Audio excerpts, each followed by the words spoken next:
You're married to a U.S. military service member, but you're about to get a divorce.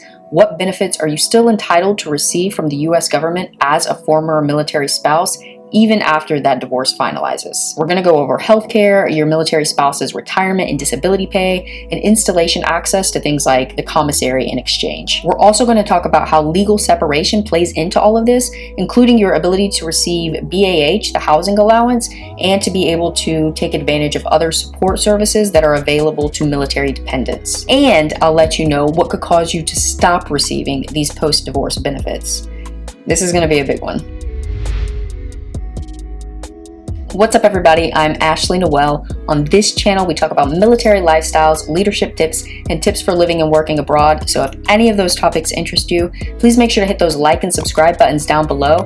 It is completely free to you, and it does actually help the channel and lets me know that the information that I'm providing is actually useful. All right, first up, let's introduce the Uniformed Services Former Spouses Protection Act. Congress passed this law in 1982, and it provides certain protections to former military spouses. Regarding military retirement pay, this law allows states to be able to divide and distribute military retirement pay to former spouses upon divorce as a form of marital property. Because of that, states are able to divide disposable retired pay, such as your military spouse's pension or thrift savings plan, and you, as the former spouse, may be entitled to receive a portion of that based on the court's order. Disability pay and any sort of VA benefits are completely different. Disability pay belongs to the service member, and former spouses are not entitled to it. Outside of retirement pay, which again, the civilian divorce court will determine what you receive, if anything. Whether or not you're entitled to any other benefits is going to depend on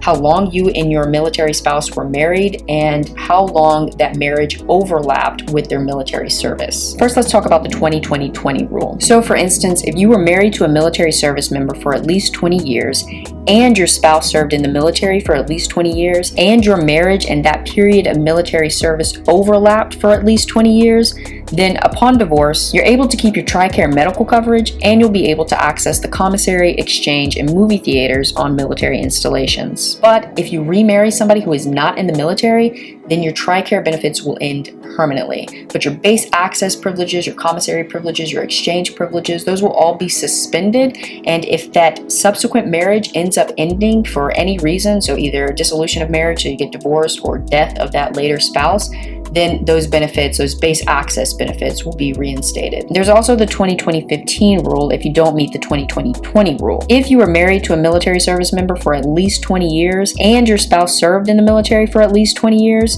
but that marriage and the period of military service overlapped for at least 15 years but less than 20 years, then upon divorce, you'll only be able to keep your TRICARE medical coverage for 1 year post-divorce, but you won't be entitled to any of those base access benefits like the commissary or the base exchange or the movie theater. What about the kids that you have together with your former military spouse? Kids are a separate issue. Even after the divorce is finalized and you lose status as a military dependent, a military member's children do not lose that status, and so they'll still be able to keep their TRICARE coverage and base access benefits until they turn 22 or marry. What if your military spouse hadn't served for 20 years before you got divorced, or your marriage didn't overlap for 15 years with their military service? You won't be entitled to any base access benefits. TRICARE, however, does offer a transitional healthcare plan called the Continued Healthcare Benefit Program for up to 36 months, and this is supposed to be sort of like a bridge to help former military spouses transition from military medical coverage onto civilian medical coverage. What if you're legally separated? For the purpose of determining your entitlement to TRICARE coverage or base access benefits, legally separated is still married. The status of your benefits does not change until the divorce is finalized. What about BAH and your ability to get that housing allowance while you're still separated? Each branch of the military may have different rules about what that amount needs to be, so I recommend reaching out to your installation's legal office to figure out what that amount is, because they should know. But for instance, Army and Air Force have the same rules, so the service member would have to pay their separated spouse a portion of the non-locality with dependent BAH rate. So how you figure this out for Army and Air Force is you look at that non-locality with dependent BAH rate and you divide divide that by the number of dependents the military member has, and then each dependent is going to get their equal share per month. So if it's just the military member and their separated spouse, then the separated spouse would end up getting the entire non-locality with dependent BAH rate each month. For Air Force, you can find this calculation in AFI 362906, and Army, you can find it in AR 60899. Now, once you get divorced, that entitlement goes away, and it's the civilian court that determines the amount, if any, that the military member has to pay each month in spousal and child support. So from that point, once you're divorced, you're only going to be entitled to what the civilian court orders. I've made a video that goes into a lot more detail about a former spouse's entitlements to a military member's retirement pay and VA benefits, so make sure to click here to be able to check out that video next. I do hope this helps. If there are any other military related topics that you would like for me to talk about, then please leave me a comment in the comment section down below and I will do what I can. I thank you for being here. I appreciate your time,